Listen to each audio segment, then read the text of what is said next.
9h-10h, Sud Radio, la vérité en face, Patrick Roger. La vérité en face, quand le dernier café ferme, c'est le rideau qui tombe sur une part de notre société. C'est ce qui se passe dans beaucoup de communes ou dans des quartiers parfois.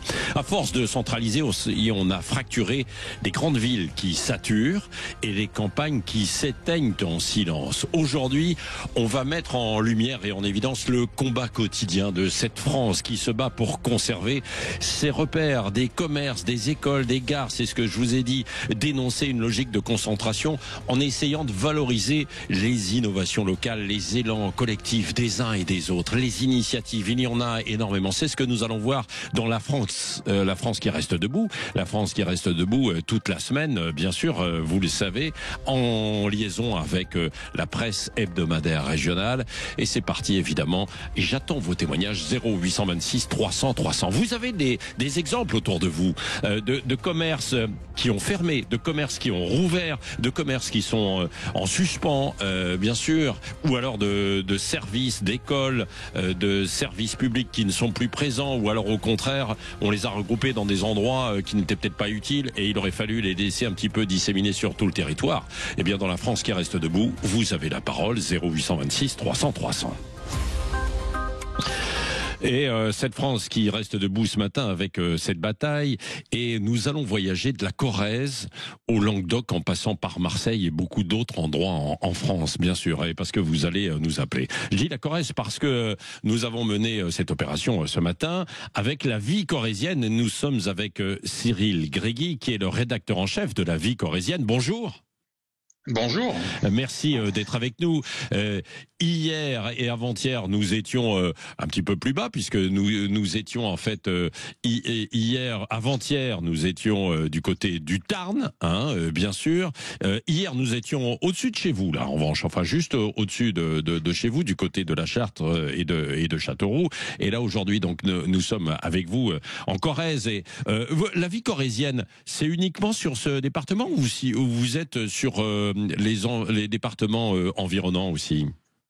Donc La Vie corrézienne, non, est un journal départemental qui traite la Corrèze, mais effectivement nous débordons un petit peu sur le nord du Lot, l'est de la Dordogne, un petit peu le Cantal. Voilà, on est un petit peu lu également, voilà, en proximité de Corrèze. Oui, et également avec un site internet. Un site internet, exactement. On est au goût du jour. Voilà. Bon, pour le maintien, et pour le maintien, en fait, bien souvent, il y a des gens qui quittent, qui ne sont plus dans leur pays, leur commune, mais qui, malgré tout, en étant un peu plus loin, essaient d'avoir un contact sur ce qui se passe encore chez eux. Parce que la presse hebdomadaire régionale, elle est très implantée, en fait, dans les territoires, et il y a une notion un peu d'appartenance, non ? Oui, totalement. Oui, on a énormément de Corréziens qui sont hors département, en France ou à l'étranger, qui restent abonnés au journal pour garder un lien avec leur territoire, effectivement. Oui. Oui. Alors bon, dans La Vie corrézienne, vous avez fait un focus là sur la France qui reste debout, Cyril Gréguy, et vous le faites régulièrement sur tout ce qui bouge pour essayer de maintenir ces activités, c'est à la fois des commerces et des services. Oui, c'est un petit peu la philosophie du journal. On aime bien parler des trains qui arrivent à l'heure à La Vie corrézienne. La formation de l'actualité est suffisamment anxiogène pour ne pas essayer de se distinguer en parlant effectivement des initiatives et des choses qui fonctionnent aussi, qui se passent sur notre territoire. Je pense que nos lecteurs sont en attente de ça aussi. Oui, c'est ça. Comme par exemple, j'ai vu dans le numéro de ces derniers jours, dans la commune du Pêcher. Alors, on dit Pêcher ou Pêchère d'ailleurs? On dit le Pêcher en fait, c'est ça? Le Pêcher, exactement, comme l'arbre fruitier. Oui, effectivement, le maire et les maires qui l'ont précédé, effectivement, ont décidé de prendre à bras le corps la problématique de la désertification et d'amener des services à leurs administrés en développant notamment une station-service communale qui fonctionne bien.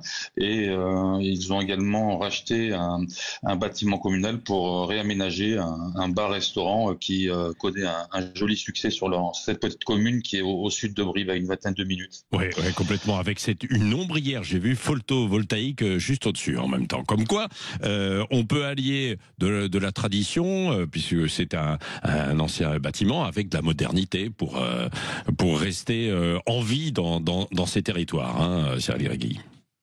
Ouais, effectivement, on a la chance, il me semble, en Corrèze, d'avoir des élus locaux qui sont souvent décriés, mais qui sont inspirés et parfois inspirants. Et effectivement, des initiatives comme au Pêcher ont tendance un petit peu à essaimer sur le territoire. Et on observe un peu partout des initiatives telles que celle-là pour ramener de la vie, du lien. Et ça fonctionne, puisque la commune du Pêcher, qui n'est pas très grande, hein, mais a quand même gagné 70 âmes en d'années, donc bien sûr, ce n'est pas rien. Restez avec nous, hein, Cyril Gréguy, pendant toute cette émission La France qui reste debout sur Sud Radio jusqu'à 10h.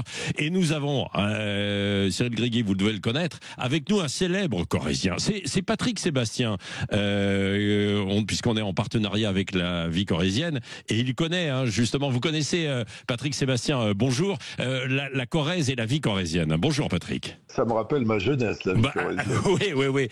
C'était le journal que lisaient mes grands-parents quand j'étais dans mon petit village de Juillac en Corrèze, parce que j'ai grandi dans la Corrèze profonde, comme on dit. Oui, et la vie corrézienne, ça continue, mon cher Patrick, plus que jamais. Et ça apporte de l'information assez précise sur la vie des territoires, la vie en fait dans les communes, et la France qui reste debout. Et je voulais votre témoignage, Patrick, sur ces services et ces commerces de proximité qui sont parfois difficiles à maintenir dans les territoires. Vous-même, vous avez des activités dans le Lot, juste à côté, et vous sillonnez la France, Patrick. Qu'est-ce que vous constatez ces dernières années? Je sillonne la France de long en large, mais moi je suis allergique aux villes. Tu sais, je suis un petit peu allergique aux villes. Moi, j'ai besoin de voir des arbres, j'ai besoin de voir la nature, j'ai besoin d'avoir un rapport humain avec les gens. Moi, le mot le plus important, j'ai sillonné la France pendant 50 ans et je continue. Ce qui m'importe le plus et ce qui manque le plus aux gens, c'est le côté humain. Je vais pas te dire que je regrette les pompistes dans les stations-service, mais un petit peu quand même, quoi. Parce qu'il y avait un dialogue, parce qu'il y avait... c'est tout bête d'avoir quelqu'un à un guichet. Aujourd'hui, tout est fait. On va bientôt... C'est ce que je constate. On va bientôt ne plus sortir de chez soi. C'est-à-dire qu'on se retrouve avec le numérique qui fait on peut acheter les fringues, la bouffe. Si ça se trouve, on va plus pouvoir. On va finir par faire l'amour à distance en restant à la maison. Déjà, les rencontres se font à distance via les réseaux sociaux. Et il y a besoin de ce contact, d'où les services de proximité, l'ensemble des petits commerces, quoi, bien sûr. Les petits commerces, moi j'en ai beaucoup autour de moi. Moi sur la place à Martel, chez moi, là, il y a le type qui vend les fringues, mon ami. Il y a tous les produits locaux. Je préfère aller dans une petite boutique goûter des produits locaux plutôt que d'avoir l'image sur un ordi qui me dit acheter ça à distance, quoi. Tu vois. Il y a une convivialité qui reste quand même, qui reste. Il y a de plus en plus de gens qui reviennent à ça. Alors effectivement, les médecins, c'est plus pareil. Moi, je vois à Paris la dernière fois, je peux même plus avoir un SOS médecin. C'est-à-dire quand je suis malade, on me dit on se déplace pas, on va faire une consultation en visio. Mais moi, je veux pas de consultation en visio. Moi, je veux un toubib qui vient me voir, qui me regarde, qui me palpe et qui, tu vois ce que je veux dire. C'est quelque chose qui me manque, moi, ça. Et Patrick, lors des spectacles, c'est ça, on ne veut pas voir un Patrick Sébastien virtuel, mais on vient le voir pour quasiment discuter avec lui, le toucher, en fait, échanger avec lui, quoi. Ouais, c'est ça. Ça, c'est une forme c'est comme le commerce de proximité, quoi. C'est-à-dire que moi je me suis éloigné de la télé involontairement, mais j'ai pas du tout envie d'y revenir. Il y a les réseaux qui sont très importants, mais le live, c'est-à-dire là je suis allé faire récemment un petit parce que j'ai deux spectacles, j'ai un spectacle en théâtre et un autre spectacle l'été où il y a des milliers de gens qui sautent partout. Là je suis allé faire un spectacle récemment au fond de la Lozère avec des gens d'une simplicité, d'une gentillesse, avec de la convivialité, avec des bénévoles il faut savoir qu'il y a beaucoup de bénévoles dans les provinces. qui se bougent pour telle association, pour organiser des événements à dimension humaine. Et ça existe encore et c'est tant mieux, quoi. Oui. Et j'espère que ça disparaît. Alors il y a plein de choses qui disparaissent. Les discothèques, par exemple, il n'y en a pratiquement plus. C'est fini. Oui. Les bistrots aussi. Oui. Ah bah les bistrots, alors ça disparaît et ça revient. Dans certains endroits, on rouvre en fait aujourd'hui. Non mais c'est vrai. Et moi, je vais monter d'ici un an. Oui. À 5 km de chez moi, moi qui ai fait le plus grand cabaret du monde, qui a touché avec TV5 beaucoup de pays aussi, je vais monter le plus petit cabaret du monde. Ah. C'est-à-dire que je monte à 5 km de chez moi, un petit cabaret qui va faire quand même 160 places assises pour du dîner-spectacle, et on va faire exactement ce que tu es en train de dire, c'est-à-dire revenir à des choses très conviviales, c'est-à-dire de la chaleur humaine, c'est-à-dire une revue de transformistes comme faisait Michou à l'époque, et puis je vais donner leur chance à des mômes, je veux faire des soirées slow. Ah bah, c'est bon ça, ouais. Oui, effectivement. Ça, c'est une convivialité simple. Oui. Tu vois, revenir effectivement à des valeurs de chaleur, d'accueil et de simplicité, sans voir forcément très grand, sans foutre du béton partout. Voilà, c'est dans le cadre de ça. Rester debout, comme tu dis. Oui. Rester debout avec nos valeurs, avec notre mémoire aussi, parce que c'est important, notre mémoire. Notre mémoire, elle est importante, c'est important à protéger tout ça. Oui. Et les petits bistrots, les médecins, tout ça, ça fait partie de notre mémoire, bien sûr. Oui. Un mot, Patrick, aussi sur votre actualité. Bon, on s'éloigne un tout petit peu de la France qui reste debout, quoique c'est la France qui reste debout pour danser, parce que vous avez, ça y est, c'est reparti encore, non? C'est même allé au-delà de ça. C'est-à-dire que je me suis amusé, je me suis dit, je vais faire un album de chansons paillardes, cru, très cru. C'est la tradition, ça, tu vois. J'ai rien inventé. Et il se trouve que ça fait un carton que j'aurais jamais imaginé. On en est pratiquement à 50 millions de vues sur les réseaux. Ça veut dire que c'est un acte de résistance en même temps. Tu vois, pour les gens. C'est-à-dire, on en a marre qu'on nous impose ça, ne faites pas ça, ne mangez pas ça, ne faites pas comme ça. On se lâche. C'est une espèce de soupape. Alors, c'est assez optimiste dans la mesure où, au-delà de ça, il y a peut-être un retour à certaines valeurs. C'est vrai. Si tu regardes les primes à la télé, ça devient, ils font 3 millions, quoi. Je veux dire, il y a 66 millions de personnes qui s'en foutent. Les gens reviennent à d'autres valeurs de convivialité, de proximité. Et je trouve que c'est pas plus mal, ça. J'aimerais bien que ça perdure, cette chose-là. Est-ce que tu l'as vu, mon cul? Est-ce que tu l'as vu? Est-ce que tu l'as vu, mon cul? Est-ce que tu l'as vu? Est-ce que tu l'as vu, mon cul? Est-ce que tu l'as vu? Oui, merci Patrick Sébastien. Bah oui, on a fait un petit peu la promo au passage, évidemment, avec ce morceau, comme tu nous l'as dit, puisque il m'a tutoyé, je le tutoie, hein, Patrick aussi. Merci d'avoir été avec nous. Bah oui, puisque ça cartonne. Allez, dans un instant, on va poursuivre. Cyril Grigui, toujours avec nous, rédacteur en chef de La Vie Corrézienne. On va poursuivre sur cette bataille pour défendre justement ces commerces, ces services de proximité. On va aller, on aura des maires en ligne dans un instant parce que c'est eux qui se battent bien souvent, mais pas que aussi. On aura des commerçants dans un instant. Et vous voulez témoigner? 0826 300 300. La France qui reste debout et elle est bien solide, encore debout évidemment jusqu'à 10h sur Sud Radio. 9h-10h, Sud Radio, la vérité en face, Patrick Roger. La vérité en face, eh bien avec cette thématique de la France qui reste debout cette semaine et avec cette idée de se bouger pour garder des commerces et des services de proximité. Comme l'a dit Patrick Sébastien qui était avec nous, donc qui témoignait parce que nous sommes en partenariat avec La Vie Corrézienne aujourd'hui et donc évidemment c'est un Corrézien de souche et il y tient. Il l'a dit Patrick en fait à l'instant, c'est-à-dire que ce qui est très important avec les commerces, comme l'ensemble des services, au moment où aujourd'hui, certes, il faut Internet, il faut les réseaux sociaux, voilà, enfin de toute cette technologie, on a besoin du contact humain. Et ça, Cyril Grigui, qui est avec nous, rédacteur en chef de La Vie Corrézienne, c'est ce qui fait bien souvent la différence. C'est ce qu'on va voir aussi d'ailleurs dans un instant avec un maire, Cyril Grigui. Vous êtes d'accord avec ce qu'a dit Patrick Sébastien à l'instant là? Oui, je partage effectivement. On a besoin de cette proximité. Et il parlait de l'action des bénévoles, mais on observe comme il y a un vrai foisonnement, en tout cas chez nous en Corrèze, des Corésiens, un foisonnement associatif. On le voit, nous, on relate chaque semaine dans nos colonnes, puisque la micro locale est un petit peu notre fonds de commerce, le foisonnement d'activités qui existe sur le département entre les troupes de théâtre, les chorales, les clubs, les associations sportives.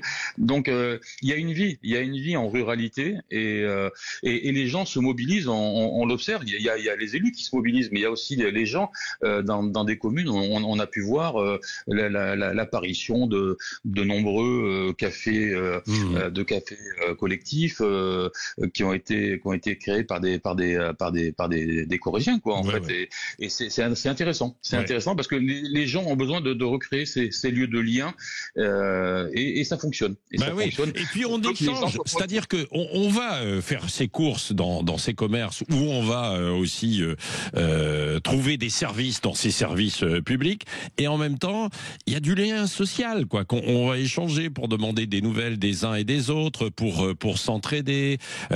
Ça fait partie de la vie en société qui se délite parfois dans des grandes métropoles où on a du mal à avoir une vie de quartier. Exactement, et on l'observe d'ailleurs, les villes perdent un petit peu des habitants au bénéfice des communes rurales. Ça, c'est une situation que l'on peut observer en Corrèze.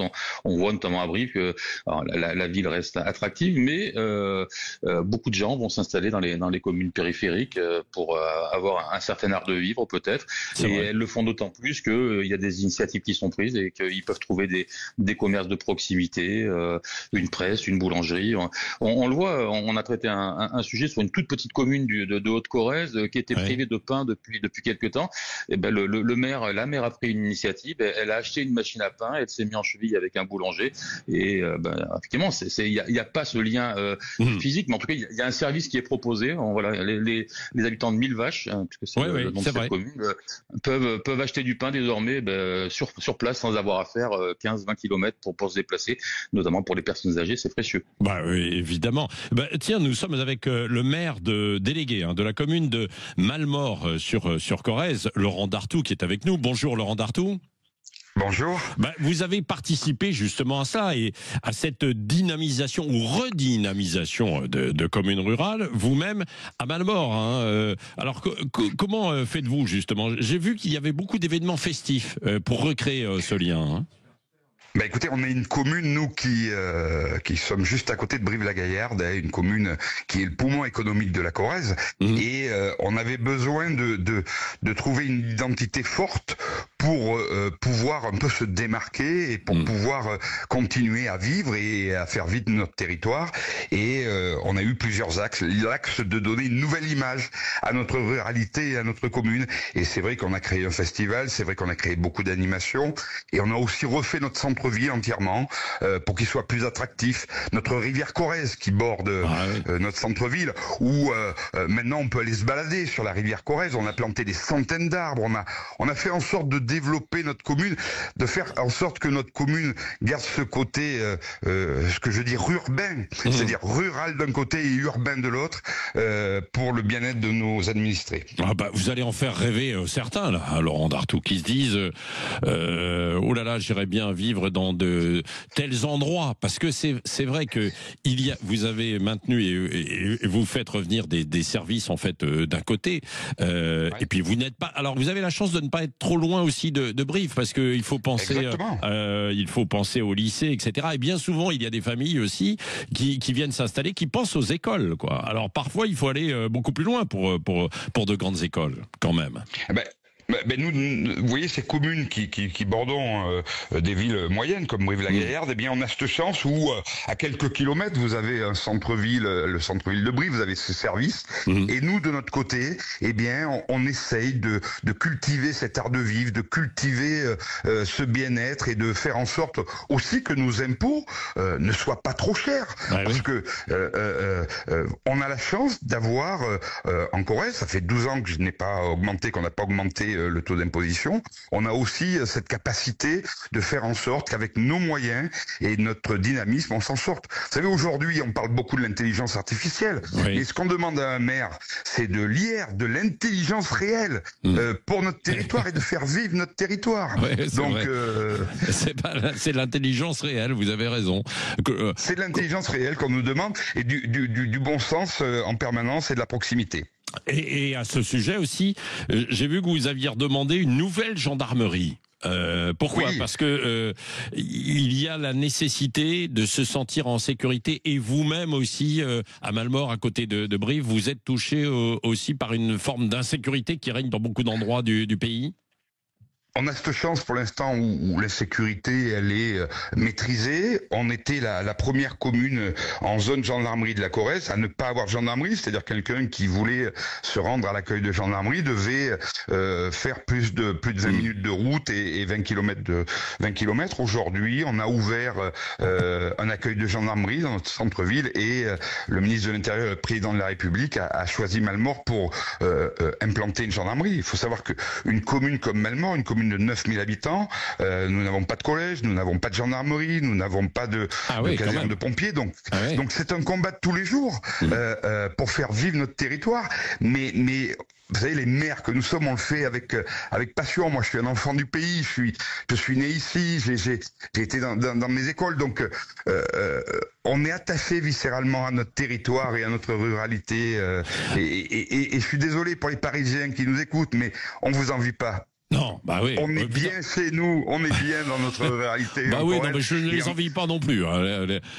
Non, mais c'est vrai, tous les Parisiens, ou même dans d'autres grandes villes, hein, il n'y a pas, Laurent Dartout, que la vie parfois est compliquée dans ces grandes villes où le moindre mètre carré est très cher. Alors, je dis pas que c'est forcément moins cher dans des petites villes ou des villes moyennes, parce qu'aujourd'hui les prix ont augmenté, tout est cher, mais quand même, il y a l'impression, et ce n'est pas qu'une impression, de pouvoir respirer, quoi. Hein ? De pouvoir respirer, et puis après le rôle des élus, c'est aussi d'emmener du service à proximité. Quand je vois le conseil départemental de la Corrèze, Pascal Coste, qui a fait en sorte que l'ensemble des Corréziens puissent être fibrés, c'est-à-dire que tous les Corréziens, grâce à Pascal Coste, peuvent avoir la fibre chez eux, et ça c'est une grosse avancée. C'est-à-dire que on a connu les zones blanches avec la téléphonie mobile, et bien le conseil départemental de la Corrèze s'est bougé, son président qui est extrêmement actif a fait en sorte que l'ensemble des Corréziens peuvent aujourd'hui avoir la fibre à leur domicile. Et vous voyez, c'est ce genre d'action qui fait qu'aujourd'hui, notre ruralité, on n'a pas à rougir de ces grandes villes, et on cultive cet art de vivre qui nous est cher. Oui. Bah tiens, vous avez parlé, Laurent Dartout, des zones blanches. On l'évoquera demain. Ça fait partie de nos sujets. Et puis de la fibre. Alors parce que il y a de gros problèmes quand même aujourd'hui dans l'installation de la fibre, avec des endroits, et c'est vrai plus en milieu urbain, où il y a des dégradations, beaucoup de cette fibre, et résultat, il y a des quartiers entiers qui sont privés aujourd'hui de fibre. Je l'évoquerai en fait demain. Merci Laurent Dartout d'avoir été avec nous, saluer en fait tous les gens de Malmort, et vous leur dites évidemment de se brancher sur Sud Radio, hein, forcément, évidemment. Et je salue au passage d'ailleurs Pascal Coste, et puis toute la région. On va continuer d'ailleurs avec Cyril Gréguy dans un instant, rédacteur en chef de La Vie Corrézienne. On va descendre un petit peu. On va aller du côté de Marseille, on va aller du côté de Montpellier, et j'attends vos appels. Vous voulez vous-même aussi témoigner. 0826 300 300. La France qui reste debout avec vous, évidemment, sur Sud Radio. 9h-10h, Sud Radio, la vérité en face, Patrick Roger. La proximité, l'authenticité à travers le commerce, les services de proximité, c'est ce que nous voyons ce matin dans la France qui reste debout, bien sûr en partenariat avec La Vie Corrézienne. Cyril Gréguy qui est avec nous, qui a dû être sensible, Cyril Gréguy qui est toujours là, on va voir dans un instant, aux propos du maire tout à l'heure, ou de Patrick Sébastien qui était avec nous, et puis dans un instant, on va se pencher sur les commerces de centre-ville. Alors, à la fois dans les petites communes, dans les villes moyennes, comme dans les grandes villes. Parce que ça, c'est particulièrement, évidemment, important. Juste avant cela, parce que je ne l'oublie pas, c'est quand même la fête des mères ce week-end. Bah, évidemment, vous ne l'avez pas oublié, bien sûr. Allez, Sud Radio vous offre un bracelet personnalisé de la collection Lettres de la société Le Vent à la Française.com. Vous pouvez aller voir. Vous aurez les initiales à votre prénom. Ce sera livré. Attends, ça devrait aller, quoi. Normalement, tout va bien. C'est parti pour le... Allez, 14e appel. Oui, c'est parti pour le 14e appel. 0826 300 300. Manu est là au standard. De même que vous pouvez continuer de réagir aussi sur notre émission. Et nous allons du côté de Montpellier, à Jacou, plus précisément. C'est à côté de Montpellier, avec Marion Ellul, qui est patronne de la Belle Meunière et qui est présidente de la Fédération des boulangers de l'Hérault. Bonjour. Bonjour. Merci. Et merci. Merci à vous. Voilà. Merci à vous de parler de vous, hein, en fait, en quelque sorte. Hein, c'est ça. Exactement. Marion. Non, mais de l'ensemble des commerces. Parce que hier, il y avait les assises nationales du centre-ville. C'était à Montpellier. Et eh bien, ça correspond parfaitement au thème que nous développons aujourd'hui, hein, dans la France qui reste debout sur Sud Radio. C'est le combat quotidien pour garder des commerces, pour garder des services. Vous avez fait part de ce combat justement hier pour garder des commerces dans les centres-villes parce que c'est un peu difficile aujourd'hui. Exactement. Moi, vraiment mon moteur aujourd'hui et ce qui fait qu'on tient debout, nous commerçants et spécialement boulangers, c'est notre clientèle et c'est notre lien avec les mairies et les communes. Et en fait, c'est vrai qu'il est important pour nous d'avoir un lien de proximité avec les mairies parce que très souvent on empathie de travaux, de déviations et on met nos commerces en péril. Et malheureusement, en ce moment, on rencontre déjà beaucoup de difficultés au niveau des charges, des augmentations de matières premières. Et on a quand même ce besoin de sentir que une boulangerie, c'est quand même la locomotive d'un cœur de ville. Faut pas se mentir. Et on a quand même ce besoin de savoir que les mairies sont au courant et ont besoin de nous comme nous on a besoin d'eux. Et pour ça, en fait, il faut un réel échange entre eux et nous. Ouais. Et qu'est-ce qui est ressorti d'ailleurs de ces assises hier des centres-villes? C'était très intéressant. On a quand même, nous, vu la face cachée un petit peu de tout ça et on a compris un peu mieux comment ça se passait. En fait, tout part d'un sondage et au niveau de ce sondage-là, ils ont un retour par rapport à ce que pensent les Français de la proximité au niveau des commerces, des rues piétonnières.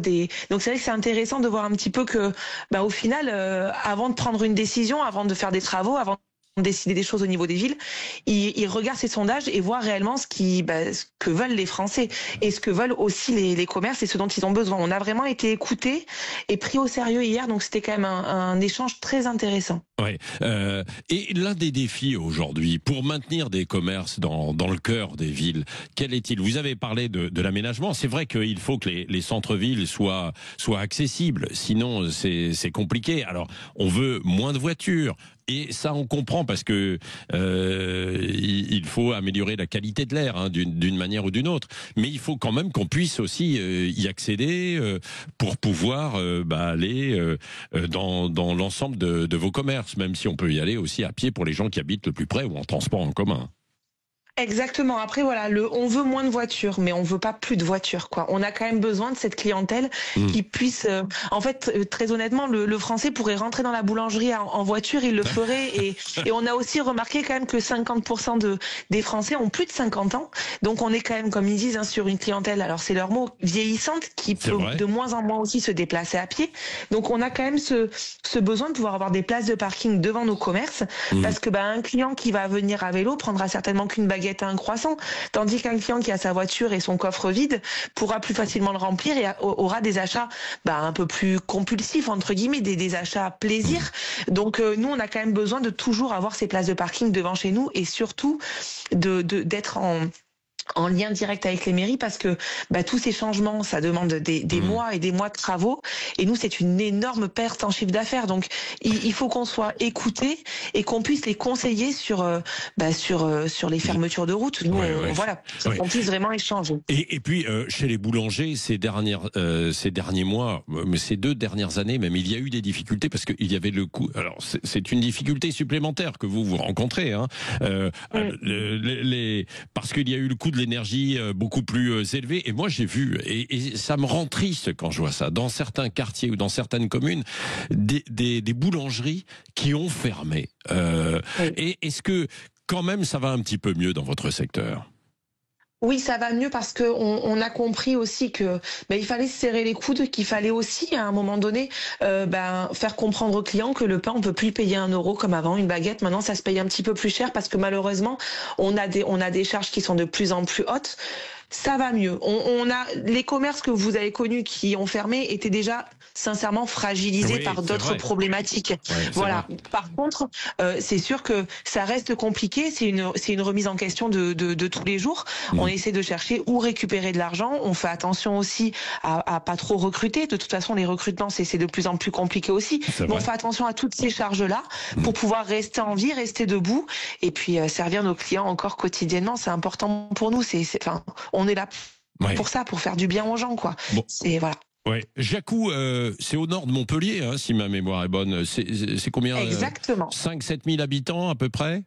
Oui. C'est ça. C'est ça. On est un petit village qui tire quand même vers une petite et jolie ville, ouais. Ah oui, c'est plus un petit village, 7000 habitants. Attendez, Marion. Mais on arrive à garder cet esprit village. On arrive à garder cet esprit village et ça c'est en très très grande partie. Et c'est pour ça que ça me tenait à cœur d'en parler hier.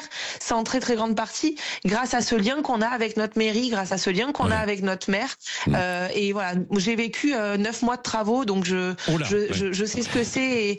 Mais par contre, on a été écoutés, on a échangé. Et c'est pour ça que c'est vraiment important. Parce qu'en plus, nous, on crée vraiment le lien aussi entre les habitants et la mairie. Et si demain, les commerces de première nécessité souffrent, entre guillemets, à cause des mairies et des travaux, ça crée une mauvaise ambiance dans les villages. Donc, si les habitants se rendent compte qu'il y a un vrai lien, une proximité entre les mairies et les commerces, il y fera bon vivre naturellement. Oui, bon vivre, c'est ça, c'est le bon terme.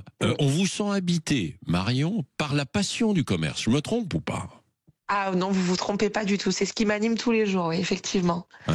Bon, voilà, c'est ce besoin, oui. Bon, très bien. Si vous êtes dans la région de Montpellier, allez du côté de Jacou. Merci d'avoir été avec nous. Il y a un autre commerçant au 0826 300 300. Vous pouvez rester, qui va témoigner. C'est Olivier de Frontignan et qui est lui-même commerçant. Hein. Bonjour Olivier. Oui, bonjour. Moi, je suis boucher à Frontignan, oui. Boucher. Est-ce que vous constatez, parce que là, notre thème du jour, donc c'est la France qui reste debout et le maintien de commerce et de services de proximité. Vous vous battez aussi justement pour maintenir votre commerce ? Ah oui, alors après, tout est dit juste avant, hein, le lien entre les mairies et les commerces aujourd'hui, je pense, c'est de plus en plus compliqué parce que souvent les mairies entament des travaux sans aller consulter les commerces et ça peut être à double tranchant. Moi, je parle pour le centre-ville de Frontignan déjà. Et après, moi, je suis un petit peu en extérieur à la Pérade où aujourd'hui, les gens vont plutôt favoriser des grandes zones pour pouvoir se stationner facilement que venir dans un petit commerce de proximité où il va falloir forcément chercher une petite place ou des choses comme ça. Bon, on travaillait quand même très bien, mais c'est vrai qu'on pourrait travailler encore mieux si les gens avaient cet état d'esprit de faire marcher leur petit commerce avant que ça soit trop tard et en disant « Ah tiens, c'est dommage, notre boucher a fermé. » Vous voyez Et ça arrive dans un village juste à côté de chez nous, le boucher a fermé, a fait une liquidation, et tout le monde dit « Ah mais c'est dommage, moi je viens de temps en temps. » Mais de temps en temps, ça ne suffit pas pour faire vivre un commerce. Non, mais ça c'est vrai, parce que vous avez des charges fixes qui sont là, elles ne sont pas là de temps en temps, les charges, quoi. Hein, elles sont là en permanence. Même quand on part en vacances, parce que ça, il y a des gens qui pensent que quand on part en vacances, tout s'arrête. Eh ben non, quand on part en vacances, tout continue. Et on a beau essayer d'expliquer aux clients, les gens ne voient pas ce que coûte aujourd'hui un petit commerce de proximité à garder ouvert.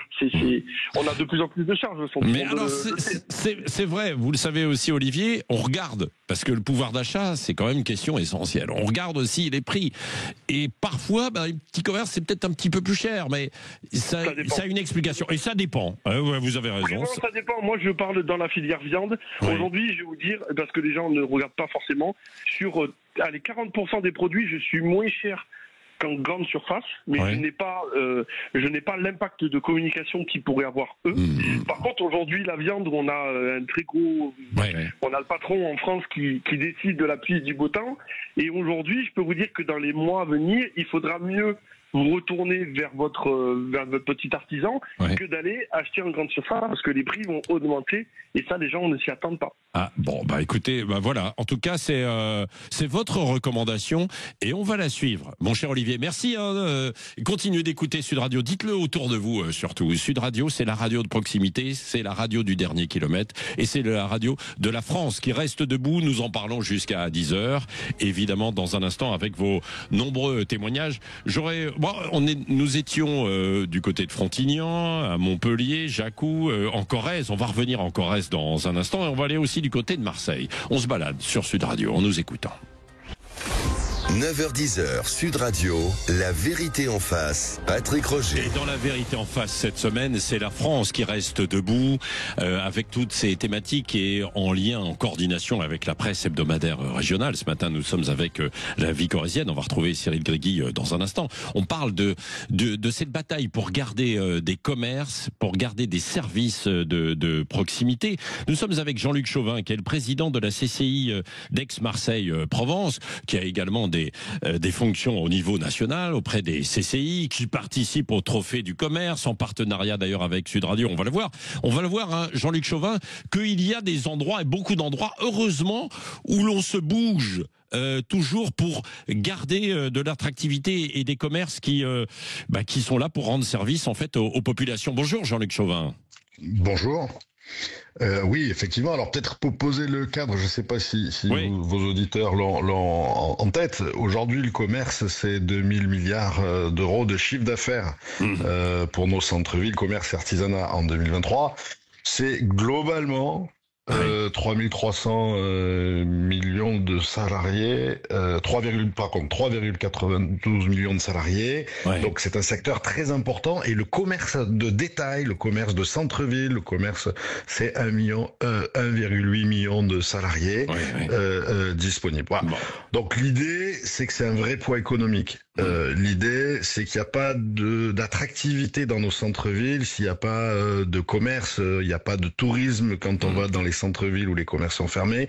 Et le commerce favorise le lien social, la discussion pour éviter l'isolement, le service de proximité. C'est ça. Et donc, le commerce est un des acteurs essentiel du lien, de la vie en société, de l'échange intergénérationnel. Jean-Luc Chauvin. Mais comme on l'a vu, on l'a vu à travers beaucoup d'exemples depuis 9h ce matin, mais parfois c'est difficile, bien sûr, de maintenir ces activités. Et malgré tout, il y a des gens qui se battent eux-mêmes, qui font acte de créativité, d'inventivité pour maintenir et relancer des commerces. C'est ça qui est important que l'on veut souligner aussi, hein. Exactement. Alors oui, c'est difficile, mais oui, il y a des solutions. Oui, il y a des accompagnements. Les chambres de commerce, d'un côté, accompagnent et mettent en place ce trophée du commerce qui a pour vocation, quelque part, l'objectif, c'est un trophée qui est national, donc avec tous les échelons, chaque territoire, régional et national, avec comme objectif valoriser les commerces innovants, engagés, dynamiques. Ceux dont vous parlez, ceux qui continuent à créer de l'envie pour les consommateurs, ceux qui continuent à attirer de l'attractivité pour les centres-villes. C'est aussi de soutenir les initiatives locales, celles des associations de commerçants, d'unions de commerçants, qui contribuent à la vitalité des centres-villes. Et c'est aussi de mettre en avant des comportements exemplaires en matière, par exemple, de développement durable, d'innovation, de qualité de service, en matière de nouveaux concepts. C'est tout ça qui fait la diversité et c'est ceux, comme vous dites, qui se bougent, qui donnent envie, qui remplacent. Un commerçant, c'est souvent quelqu'un qui passe beaucoup de temps pour apporter un service, une satisfaction à ses clients pour apporter une satisfaction, donner de la vie dans son quartier, dans son village. Voilà, c'est un élément essentiel de cette cohésion. Oui, absolument. Et puis les trophées du commerce, c'est en partenariat avec Sud Radio, et vous verrez fin juin, début juillet, nous dévoilerons le palmarès, et le 7 juillet, absolument, le 7 juillet, ce sera en direct sur Sud Radio, et à cette occasion, nous ferons un focus sur tous ces commerces qui se bougent.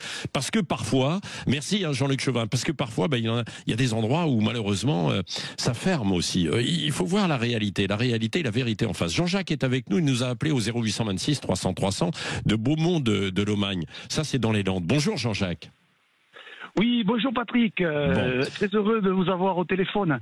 Oui. Donc j'écoutais votre intervenant concernant le commerce, et ce que je dirais, c'est que vraiment commerce et agriculture au même combat. C'est-à-dire que en 40 ans, je veux dire, j'ai vu mon village, Beaumont de Lomagne, parce que 4000 habitants pour moi, c'est un village. En Tarn-et-Garonne, j'ai dit dans les Landes, je sais pas pourquoi. Oui, vous avez dit les Landes. On vous invite à Beaumont de Lomagne, on aura une superbe fête de l'ail, et ce samedi il y a les centenaires de l'hippodrome de Beaumont de Lomagne, où il y a des courses. Donc n'hésitez pas à venir, c'est avec grande chaleur et grande qualité. C'est ça qui participe au maintien d'activité et de commerce, d'avoir ce lien social et d'être de se retrouver avec des événements festifs comme ça. Même si c'était pas facile, j'imagine autour de vous, c'est ce que vous avez vu, des commerces qui ferment aussi parfois, Jean-Jacques. C'est-à-dire que ce que j'aime dire, c'est qu'en fait, quand on entend des politiques nous parler d'environnement, d'impact sur la planète, mais 40 ans en arrière, on était dans le bon tempo. Nous avions des commerces locaux, des PME, des artisans locaux. Moi, par exemple, à l'époque, on achetait le cartable au cellier du coin, qui fabriquait aussi bien les selles pour l'équitation, pour les chevaux, enfin, tout ce qu'il fallait en cuir pour ce secteur-là. Mais aussi, il faisait les cartables. Et quand l'école était finie, j'amenais mon cartable, il était recousu, remis en état, prêt pour la rentrée suivante, et ainsi de suite. Nous avions une usine de pantalons. S'il y avait des pantalons à faire retoucher et compagnie, eh bien, on le faisait. Donc du coup, on réutilisait. Et quand on entend nos politiques nous expliquer qu'il faut faire ci pour ça, pour la planète, mais il y a 40 ans, on y était. On avait des petites exploitations.